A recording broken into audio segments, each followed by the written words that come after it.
아라비안 나이트에 보면 알라딘과 요술 램프라는 이야기가 들어 있습니다.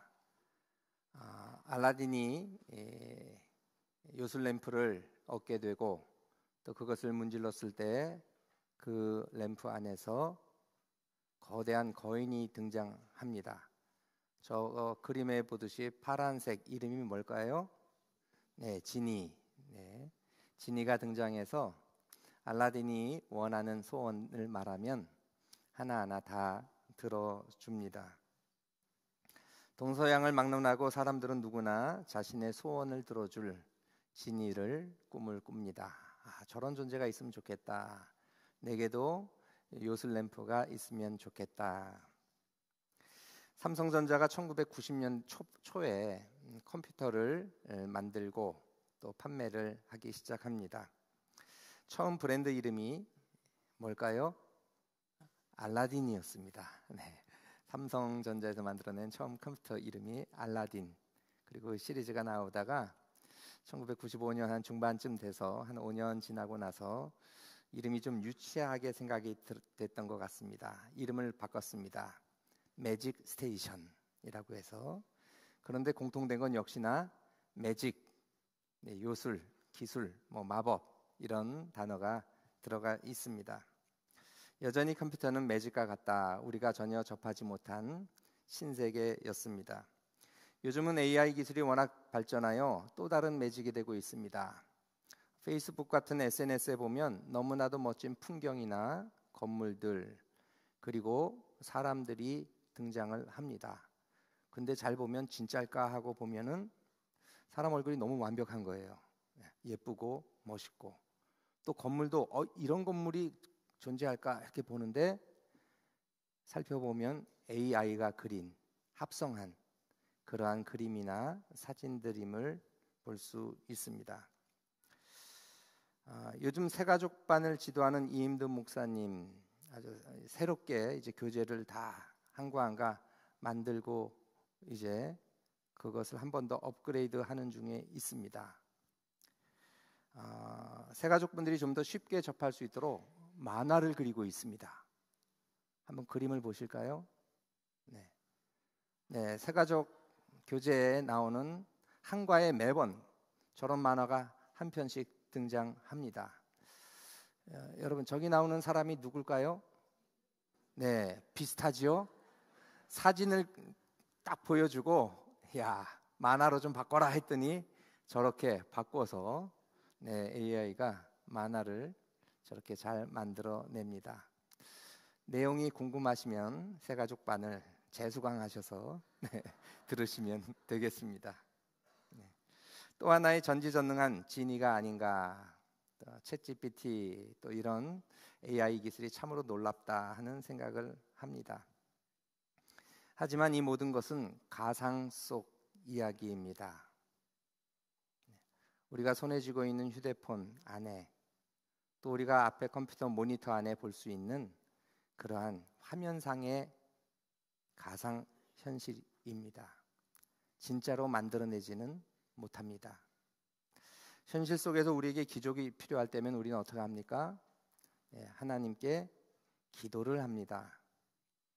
진리의 도움이 아닌 하나님의 도우심을 간구합니다. 내가 노력해도 안 되는 것들, 나의 힘만으로 안 되는 것들은 하나님의 도우심을 간구합니다. AI에게 도와달라고 하지 않습니다. 성령님 도와주십시오 하고 간구합니다. 지니하고 AI 같은 경우 내가 명령하고 지시하는 대로 그대로 따르지만 하나님은 우리의 간구대로 그대로 따라주시지는 않습니다. 기도에 응답해 주시기도 하지만 그 기도 응답이라는 것이 때로는 거절일 수도 있습니다. 아니야, 이건 넌 아직 가지면 안 돼 하고 거절하는 경우도 있습니다. 하나님은 결코 우리의 소원을 이루어 주시는 수단이 아닙니다. 결코 지니가 아닙니다. 하나님은 우리의 계획보다 더 큰 계획을 가지고 나의 소원을 뛰어넘어 하나님의 주권하에 우리의 삶을 돌보고 계십니다. 여호와 샬롬이 되셔서 여러분들에게 하늘 평안을 더해 주시기를 간절히 기원합니다. 여호와 니시의 하나님이 되어 주셔서 여러분들이 어려움을 극복해 나갈 때 꼭 그 믿음의 싸움에서 승리를 가져다 주시는 여호와 나의 승리의 깃발 되어 주시기를 간절히 축원합니다. 여호와 이레가 되셔서 내게 정말 필요한 것, 내가 구하는 것이 아니라 내게 정말 필요한 것들을 공급해 주시고 준비해 주시는 참 여호와 이레의 하나님 되시기를 간절히 기원합니다. 여호와 라빠의 하나님은 우리의 약함을 아시고 가장 정확한 순간 가장 필요한 도움을 주시사 고치시고 싸매시고 우리의 육신의 건강만이 아니라 우리의 영혼을 돌보시는 하나님 되어 주시기를 간절히 소망합니다. 부활절 두 번째 주일을 맞이합니다. 예수님의 부활은 절망한 제자들에게 사랑으로 또 다시금 용기로 다가와 주셨습니다. 그들을 변화시키셨습니다. 복음의 일꾼들로 용기를 가지고 부활의 능력을 가지고 예수 그리스도의 복음을 증거하는 사도들로 저들을 바꿔 주셨습니다. 예수님은 승천하시면서 하나님 나라를 이루어갈 책임자들로 내가 떠나가니 이제 너희들이 감당하라 하고 위임해 주셨고, 복음 전파의 사명 하나님 나라의 확장을 위한 일꾼들로 저들을 불러 주셨습니다. 믿음이 적고 무능력했던 저들인데 저들로 하여금 교회를 세우고 오늘까지 2000년의 역사를, 교회의 역사를, 구원의 역사를 이루어가게 하셨습니다. 특별히 사도행전 2장에 보면 오순절 성령 강림절 사건을 통하여 저들이 변화되고 베드로가 변화돼서 복음을 담대히 전할 때 3000명이 회심하는 놀라운 역사도 이루어집니다. 흩어진 자들이 교회가 시작이 되도록 그 발판을 놓았습니다. 6장 7절 오늘 설교 본문 첫 번째 구절인데요, 하나님의 말씀이 점점 왕성하여, 하나님의 복음의 역사가 점점 더 왕성해져서 예루살렘에 있는 제자의 수가 더 심히 많아지고 허다한 제사장의 무리도 이도에 복종하니라. 그 지역이 변화되기 시작합니다. 하나님의 말씀이 예루살렘에 흥왕하기 시작해요. 예수 믿는 사람들이 하나둘씩 늘어나기 시작합니다. 더 놀라운 것은 허다한 제사장의 수가 그 도에 복종하니라. 예수님 당시에 또 1세기 예루살렘에 한 인구가 한 5만 명 정도 있었을 것으로 봅니다. 그런데 그 제사장 그룹이 몇 명인가? 18,000명이에요. 레위인들이 많이 살기 때문에 거기에 18,000명 가운데 8,000명의 제사장이 있었고 10,000명의 레위인들이 있었습니다. 그들이 돌아가면서 성전을 돌보고 제사를 드렸습니다. 제사장 8,000명이 있으니 얼마나 복잡했을까? 아니, 복잡하지 않았습니다. 제사장 한 명당 1년에 딱 2주 봉사했대요. 2주 성전에서 봉사하고 나머지는 자기의 일상을 또 감당해야 했습니다.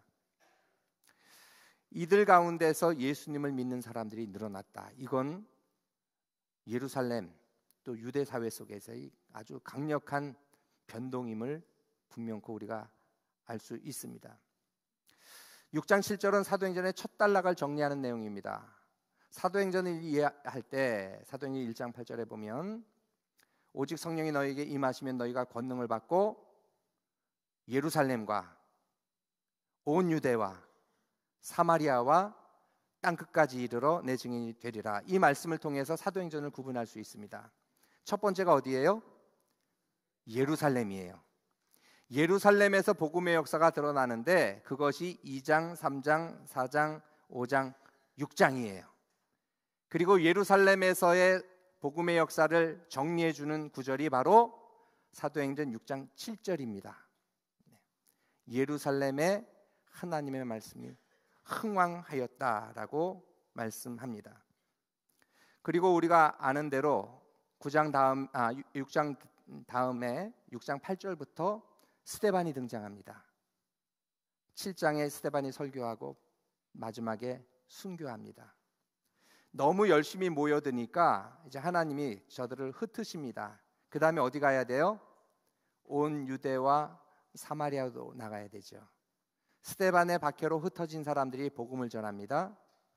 사마리아로 또 온 유대로 흩어져 복음을 전합니다. 그리고 이어지는 말씀이 9장 31절입니다. 이것은 복음의 역사가 온 유대와 사마리아까지 확장되는 내용을 소개합니다. 9장 31절 우리 같이 읽겠습니다. 그리하여 온 유대와 갈릴리와 사마리아 교회가 평안하여 든든히 서가고 주를 경외함과 성령의 위로로 진행하여 수가 더 많아지니라. 아멘. 네, 이제 복음이 예루살렘을 넘어 온 유대와 사마리아, 갈릴리 북쪽까지 이제 전파가 된 거죠. 네. 우리가 잘 아는 대로 그 다음에 이어지는 10장은 고넬료, 이방 백부장인 고넬료가 이방인으로서 처음으로 세례받고 성령의 권능 속에 사로잡혀 이방의 복음이 증거되는 내용이 소개가 됩니다. 그를 위해서 9장 앞부분은 이방인의 사도로 사도 바울이 회심하는 다메섹 도상에서 예수님을 만나는 이야기가 소개됩니다. 다시 한번 성경 구절을 보시면 어디에 복음이 증거되었나? 9장 31절에 보면 온 유대와 갈릴리와 사마리아 교회가, 온 유대, 갈릴리, 사마리아. 그런데 한 가지 주목해야 될 단어가 있어요. 교회라는 단어예요. 교회가 세워졌어요. 그런데 단수형입니다. 온 유대의 교회들, 사마리아에 있는 교회들, 갈릴리의 교회들이 아니라 그 지역에 있는 모든 사람들을, 그리스도인들을 하나로 묶어서 쓰는 단어가 교회라는 말입니다. 물론 이 에클레시아라고 하는 단어는 개교회를 말할 때도 씁니다. 고린도 교회, 갈라디아 교회, 데살로니가 교회, 이런 개교회를 뜻할 때 말도 사용이 되는 단어이지만 적어도 이 순간, 처음 순간에는 온 유대와 갈릴리와 사마리아의 교회가 하나로 묶어서 이야기를 합니다. 부산에서 목회하면서 한 가지 참 인상적이며 이건 정말 부산 교회의 장점이다라고 생각되는 한 가지 것이 있습니다. 부산의 교회들은 교단을 뛰어넘어 연합하고 동역하는데 정말 열심입니다. 그 분위기가 너무나도 잘 어우러지고 있습니다. 예를 들면 작년 여름 부산 성시화운동본부에서 주관한 해운대 성령 대집회, 얼마나 은혜스럽고 또 교회들이 함께하는 귀한 은혜의 자리였는지 모릅니다. 다시 다른 도시들도 사실은 다른 도시의 교회들도 부러워해요. 부산은 저게 되는데 우리는 안 되는데, 수만 명의 사람들이 한 자리에 모여서 찬양하고 예배하는 것이 되는데 다른 데는 쉽지 않습니다. 1800명의 찬양대가 함께 연습을 하고 해운대 행사 당일 백사장에서 큰 은혜스러운 찬양으로 주님께 영광 돌렸습니다. 왜 1800명의 찬양대느냐? 부산에 있는 개신교회들이 1800여 교회들이기 때문에 그 수를 상징적으로 담아냈습니다. 극동방송을 비롯한 다양한 기독교 방송들도 보면 저희도 후원하고 있는데 가서 목회자들 모임 있고 목회자 자문위원이나 행사하는 거 보면 다양한 교단의 목사님들이 함께 어우러지고 또 모든 교회들이 함께 협력하여 방송 선교를 통해서 지역사회 복음화를 위해서 애쓰는 것을 봅니다. 부산 마마클럽이 있어서 매월 한 번씩 어머니들이 모여서 기도합니다. 자녀들을 위해 뿐만 아니라 나라와 민족과 교회와 이 땅의 복음화를 위해 함께 기도합니다.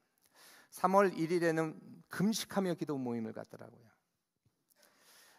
마마클럽만이 아닙니다. 파파클럽이란 것도 있어요. 우리 교회는 아직 참여하진 않지만 보니까 한 달에 한 번 모이는데 6월 6일 날 모여서 아버지 금식 기도회를 갖습니다. 아버지들도 함께 모여서 기도하는, 교파를 초월해서 함께 모여 기도하는 모임들이 정말 많습니다. 제가 일부 때 이 말씀을 드렸더니 어떤 권사님이 오셔서 목사님 하나 더 있습니다. 구국기도회도 매달 첫째 날 모여서 함께 기도하는 모임을 갖습니다 하고 말씀을 주셨어요. 이런저런 기도의 자리들, 또 하나님의 은혜를 구하고 교회들이 연합하여 열심히 복음을 증거하고 있습니다. 사도행전에 나타난 초대교회는 연합하였고 하나라는, 통합된 하나의 공동체라는 의식이 자리했습니다. 마찬가지로 부산의 개교회들 역시 앞으로 연합하여 여전히 더욱더 평안히 든든히 서가는 귀한 은혜를 누릴 것입니다. 우리 거성교회 성도님들도 교회들이 연합하는 일에 열심히 참여하시기 바랍니다. 남녀 성교회를 통해서 연합회가 있고요, 노회 안에서 또 시찰회 안에서 다양한 모임들이 있습니다. 열심히 참여하고 동력해야 합니다. 왜냐하면 개신교의 약점이 뭔지 아세요? 하나가 되지 못하는 것. 천주교나 불교는 그냥 하나의 집단으로 딱 되는데 개신교는 너무 쪼개져 있어요. 더욱이 개교회 중심주의예요. 개교회 중심주의로 우리 교회만 잘 되면 돼. 우리 교회만 하는데, 여러분 연합회 활동 같은데 가보면 우리 교회가 아니에요. 우리 교회인 거예요. 함께 하는 교회들이 옆에 있고, 이렇게 나만 우리 거성교회만 열심히 하는 줄 알았는데 저 교회들도 이렇게 열심히 하는 분이 있네 하고 확인할 수 있는 장이 됩니다. 개교회 중심주의를 깨기 위해서라도 여러분 다양한 연합 활동 참여하시고 그 속에서 더 큰 우리를 발견하는 은혜가 임하기를 간절히 축원합니다. 다시 9장 31절의 말씀을 돌아봅니다. 초대교회의 모습이 어떠했을까? 4가지 모습이 있었어요. 첫째, 우리 같이 읽겠습니다. 평안을 가지고 든든히 서갔습니다. 평안함이 있었대요. 그 속에서 든든히 서갔다고 합니다. 두 번째, 주님을 경외하였습니다. 주님을 경외함으로라는 표현이 나와요. 하나님을 두려워했어요. 세 번째, 성령의 위로가 임했습니다. 성령께서 임하셨어요. 네 번째, 수적 증가가 있었습니다. 부흥이 있었던 거예요. 저는 우리 거성교회의 이 말씀이 그대로 이루어지기를 간절히 기도하고 축원합니다. 첫 번째, 거성교회가 늘 은혜 가운데 평안하여 든든히 서가는 은혜가 임하기를 간절히 축원합니다. 둘째, 우리 거성교회 모든 성도님들이 하나님을 진정으로 경외하는 믿음의 사람 되시기를 간절히 축원합니다. 여러분, 경외한다는 것은 무엇인가? 두려워한다는 거예요. 두려워한다는 것. 여러분 영어에서 보면 두려워하는 거에 대해서 포비아라는 말을 쓰죠. 무슨 포비아, 무엇을 두려워하고 혐오하는 것 이야기하는데, 사실은 오늘 이 본문에서 하나님을 경외하다 포보스예요. 포보예요. 포보. 실제로 포비아가 영어가 이 단어에서 왔어요. 여러분, 하나님을 두려워해야 돼요. 하나님이 나의 삶을 지키고 보고 계시는구나. 혼날 일 하지 말아야지. 하나님이 마지막 때 행위대로 심판하시는데 꾸지람 당할 일, 심판받을 일 하지 말아야지. 하나님을 예배할 때 마음과 정신을 집중하고 예배해야지. 두려움으로, 경외함으로 하나님께 나와야 합니다. 세 번째, 우리 교회에 성령의 위로하심이 충만히 임하기를 간절히 축원합니다. 성령의 임재가 교회 안에 성도님들 가운데 기도의 자리 속에 하나님의 놀라운 임재 속에 경험되기를 간절히 소망합니다. 여러분, 사모하셔야 돼요. 간절히 그의 은혜를 구하며 성령님 충만히 역사해 주십시오. 간절히 소망해야 합니다. 마지막 네 번째, 부흥입니다. 수적 증가입니다. 하나님께서 우리 거성교회에 믿는 사람들 뿐만 아니라 날마다 구원의 은혜에 들어오는 사람들의 수를 더해 주시기를 주님의 이름으로 축원합니다. 오늘 설교 제목이 거룩한 욕심입니다. 저는 욕심이 많아요. 하고 싶은 게 많습니다. 거성교회 여러분들과 함께 하나님 나라를 이루고자 하고 싶은 게 많아요. 재정이 없어서 못하는 게 너무 많습니다. 조금 더 전문적인 하나님의 사람들이 곳곳에 교회 안에 있으면 이것도 하고 저것도 하면 정말 좋겠는데, 하나님께서 은혜를 더해 주시기를 간절히 기도합니다. 1980년대와 1990년대에는 한국 교회들이 부흥했습니다. 사람들이 몰려들었습니다. 한편으로는 1980년대, 90년대 목회했으면 정말 재밌었겠다. 교회가 막 부흥하고 막 으쌰으쌰하는 거 경험할 때 얼마나 좋았을까. 부러움도 있습니다. 지금은 부흥이 끝난 시대입니다. 아니, 점점 더 쪼그라드는 시대입니다. 2000년 들어서면서 경제적으로 잘 살게 되었습니다. 1인당 GNP가 2만 불 넘어서기 시작했습니다. 놀랍게도 2만 불 넘어서면서 교회가 성장하지 않습니다. 왜? 사람들이 돈 맛을 알았어요. 세상 재미를 알기 시작했습니다. 천국을 소망하지 않습니다. 지금은 3만 6천 불입니다. 완전히 선진국이 되었습니다. 그러다 보니 한국 교회도 선진국 교회 그대로 따라갑니다. 이제는 선진국 교회예요. 우리가 더 이상 부흥하지 않는 선진국 교회입니다. 신학교에도 이제 미달 사태가 나기 시작했어요. 땅에서도 누리고 좋은 곳이 많은데 굳이 뭐 하늘나라 소망하느냐고 신학교 가서 목사가 되고 선교사가 되고 헌신할까? 요즘 한국 신학교마다 미달 사태로 어떻게든 모집하려고 지방 신학교들 가보면 권사님들, 사모님들, 은퇴 직전에 있는 분들이 계세요. 파릇파릇한 사람들이 별로 없어요. 물론 그분들도 귀하지요. 인생의 마지막에 내가 주님을 위해 전적으로 헌신하리라. 귀하지만 그래도 여러분 젊은이들이 헌신해야지 일평생 또 나아갈 거 아닙니까? 사도행전 6장 7절과 9장 31절 두 구절에는 공통점이 있습니다. 6장 7절에는 말씀이 왕성하니까 그 수가 늘었습니다. 9장 31절에선 주를 경외하며 성령의 위로하심이 임하니까 그 수가 늘었습니다. 쉽게 말하면 질적인 성장이 이루어지니까 양적인 성장이 뒤따라 나왔어요. 여러분, 거성교회도 우리가 이 점을 주목해야 됩니다. 전도한다고 사람들 요즘 전도 되나요? 쉽지 않죠. 숫자 늘리는 게 중요한 게 아니라 질적인 성장, 다시 말하면 교회의 본질에 집중해야 돼요. 교회의 본질이 무엇인가? 교회는 말씀이 흥황하는 곳입니다. 우리 거성교회 안에 하나님의 말씀이 왕성히 살아 역사하셔야 돼요.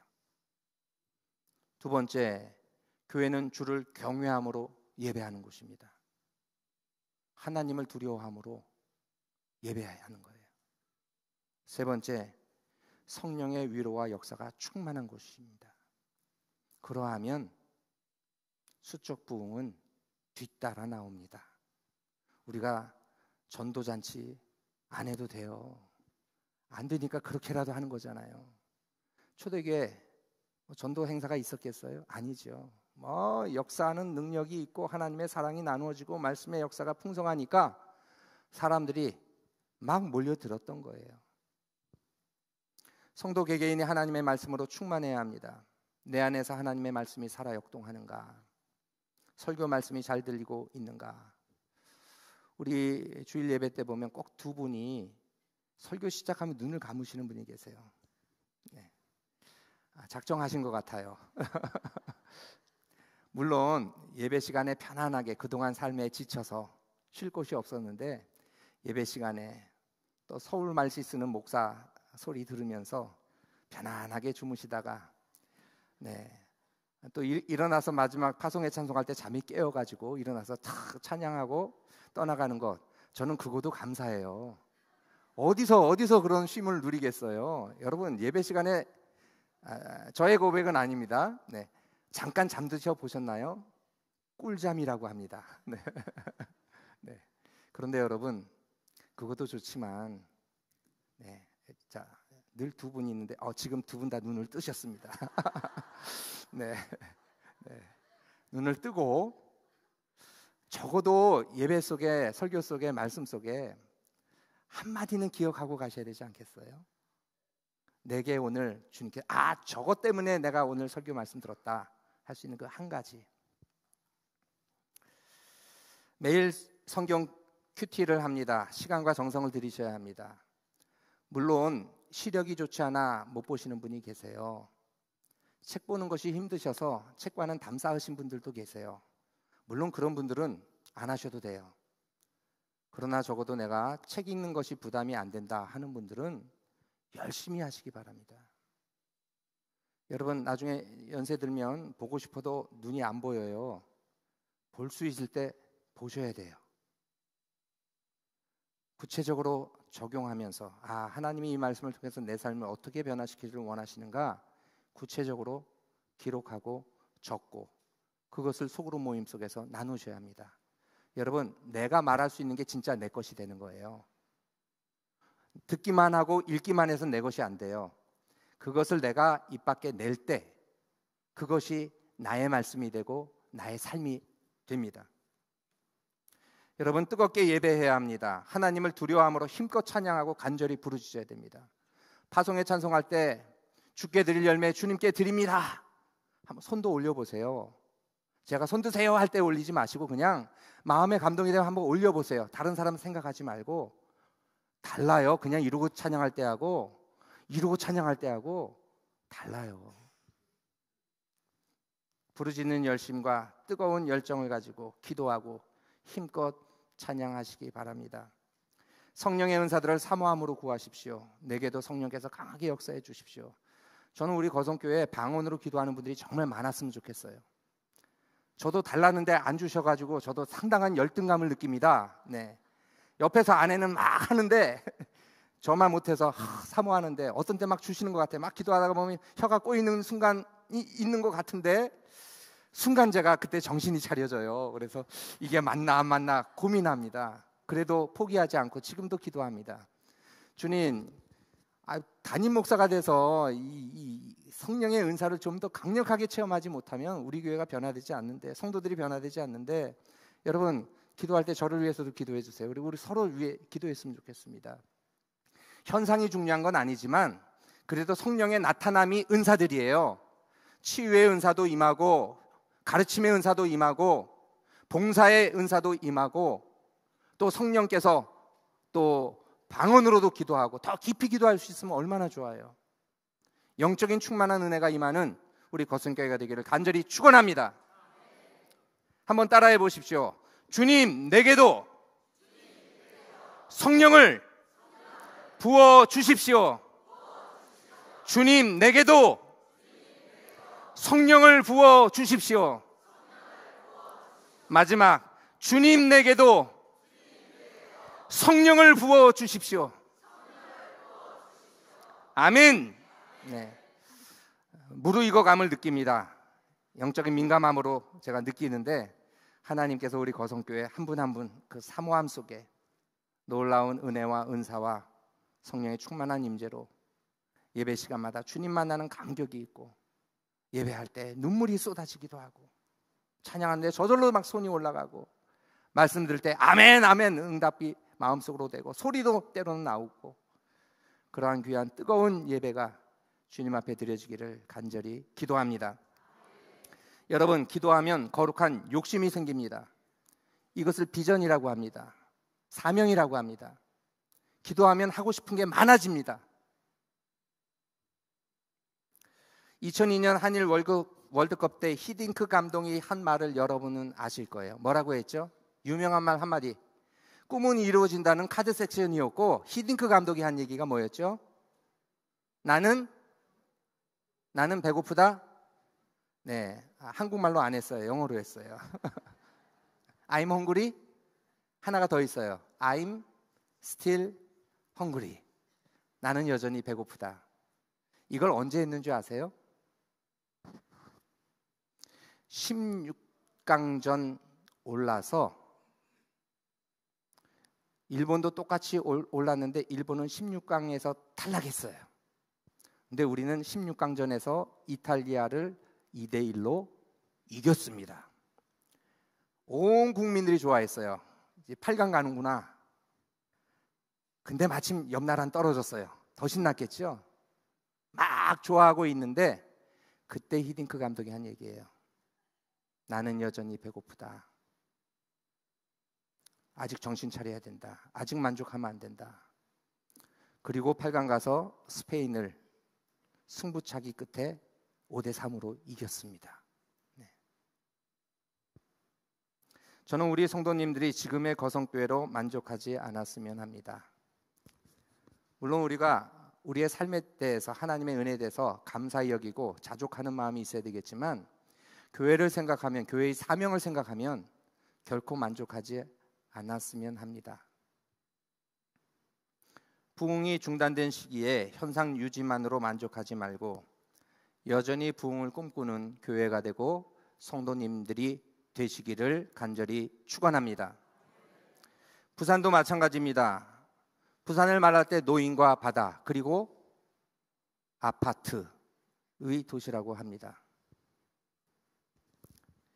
저는 부산의 좋은 기업들, 대기업들이 유치가 되고 이곳으로 와서 젊은이들이 일자리를 찾아 수도권으로 올라가는 일이 더 이상 없었으면 합니다. 대한민국 남쪽에도 충분히 매력적인 곳이 있어 젊은이들이 떠나지 않고 오히려 몰려드는 부산 땅이 되기를 간절히 기도하고 있습니다. 교회들도 마찬가지입니다. 정말 부산에 좋은 교회들이 많이 세워지기를 소망합니다. 그 중에 제일은 거성교회이더라 라는 간증이 자신 있게 우리의 고백 속에 또 남들 고백 속에도 이루어지기를 간절히 기도합니다. 가야 할 길이 멉니다. 작년 말 대통령의 비상계엄으로부터 시작하여 탄핵에 이르기까지, 그리고 6월 3일 있을 대통령 선거를 보면서 여러분들은 무슨 생각을 하셨습니까? 저는 한 가지 생각뿐이 들지 않았습니다. 참 온전한 지도자가 없구나. 좌우를 비롯하여 여당 야당 할 것 없이 우리나라에 정말 존경할 만한 훌륭한 지도자가 없구나. 저는 아직 누구 뽑을지 정하지 못하겠습니다. 물론 경선에서도 올라오면 뭐 둘 중에 하나는 뽑겠지요. 제가 봤어요. 두 사람 천주교인이고 다 기독교인입니다. 지금 언급되고 있는 후보들. 민주당의 김두관 씨만 불교인이고요. 나머진 다 여야 할 것 없이 기독교인들이에요. 2명 천주교인이고.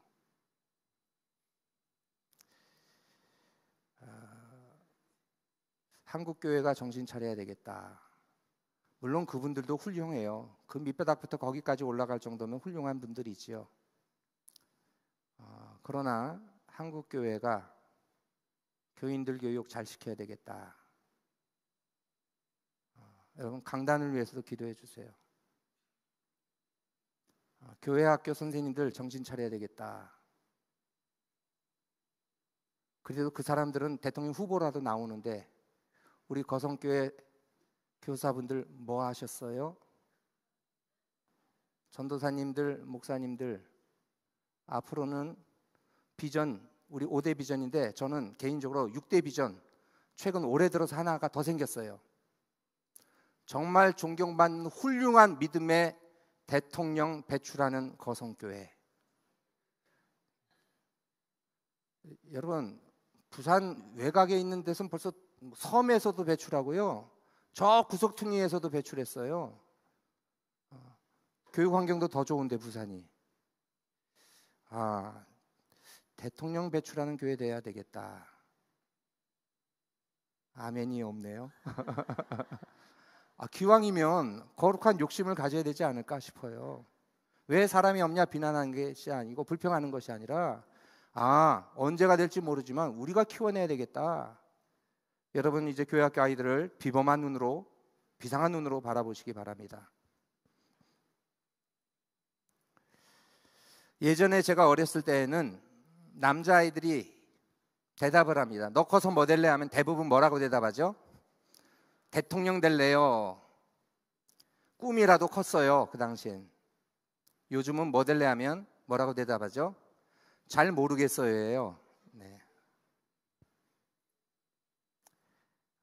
우리가 잘못 키웠구나.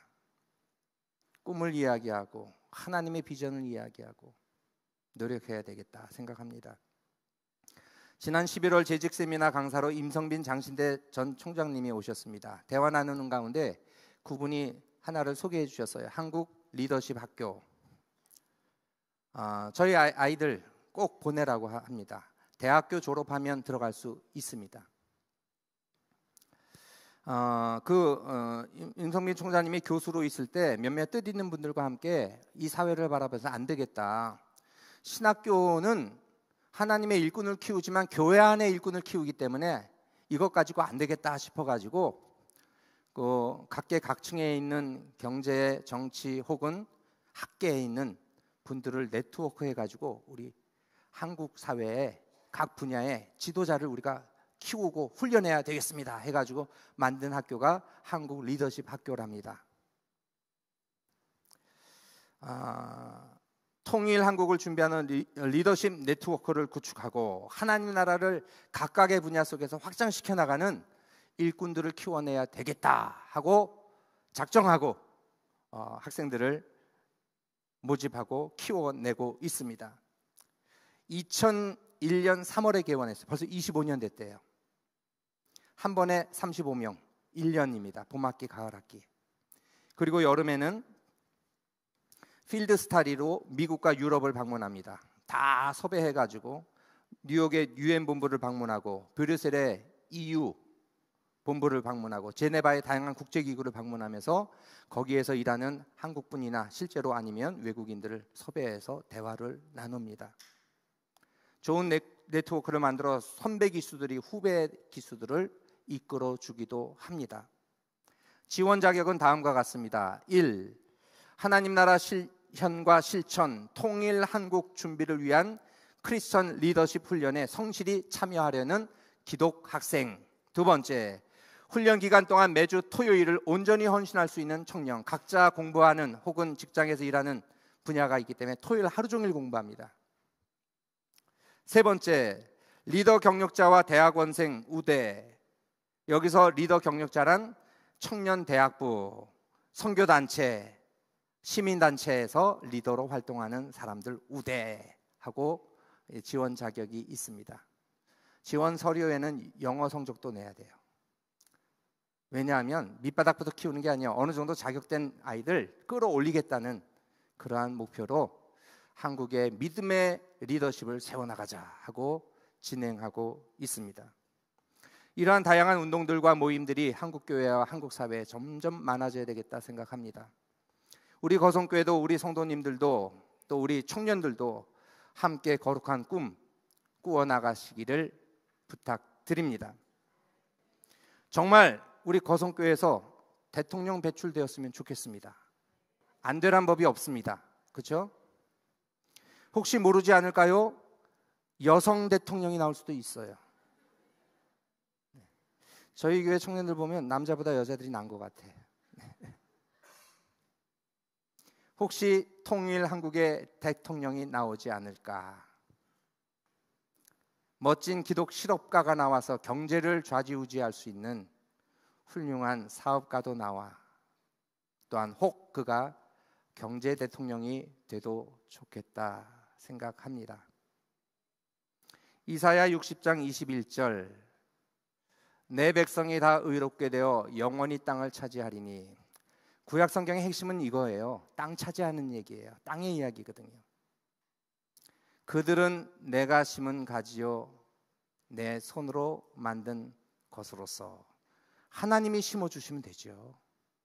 나의 영광을 나타낼 것인즉 심겨주시고 하나님의 영광을 그들로 나타내신다고 합니다. 22절은 같이 읽겠습니다. 그 작은 자가 1000명을 이루겠고 그 약한 자가 강국을 이룰 것이라. 때가 되면 나 여호와가 속히 이루리라. 아멘. 그 작은 자가 1000을 이룬대요. 그 연약한 자가 강국을 만들어 나간다 약속하십니다. 하나님의 말씀을 하나님의 말씀으로 받는다면 주님 우리가 심겠습니다. 주님께서 키워주십시오. 우리가 뿌립니다. 주님, 우리 거성교회를 통하여, 우리의 자녀들을 통하여, 우리 교회 학교 학생들을 통하여 작은 자가 천을 이루고 만을 이루고 강국을 이루는 귀한 역사를 허락해 주십시오. 이 귀한 말씀이 우리의 삶 속에 그대로 이루어지기를 주님의 이름으로 축원합니다. I'm still hungry. 저는 여전히 배고픕니다. 거성교회 담임 목사로서 교회를 바라보며 여전히 배고픕니다. 함께 배고파 하시고 함께 거룩한 욕심을 내어 봅시다. 기도하겠습니다. 하나님 아버지, 감사합니다. 초대교회를 통하여 그 부족했던 제자들을 통하여 하나님의 말씀이 점점 왕성하여져 갔고 제자의 수가 심히 더 많아지고 허다한 제사장의 무리도 그도에 복종하였습니다. 예루살렘만이 아니라 온 유대와 갈릴리와 사마리아 하나의 교회를 이루어 평안히 든든히 서갔고 주를 경외함으로, 주님을 두려워함으로 성령의 위로 속에 그 수가 날마다 부흥 더해갔음을 봅니다. 2000년 전의 사건으로만이 아니라 오늘 우리 거성교회 안에서, 이 부산 땅 안에서, 이 대한민국의 교회들 속에 그대로 이루어 주옵소서. 거룩한 욕심을 가지고 주님 앞에 즐거이 헌신하는 하나님의 사람들 다 되게 하여 주옵소서. 오늘부터 교회를 위해서 기도할 때 거성교회가 신실한 하나님의 일꾼으로 대통령을 배출하는 교회 되게 하옵소서. 사회 각 계층 속에 선한 영향력과 지도력을 발휘할 수 있는 하나님의 일꾼들을 키워내게 하옵소서. 예수님의 이름으로 기도드립니다. 아멘.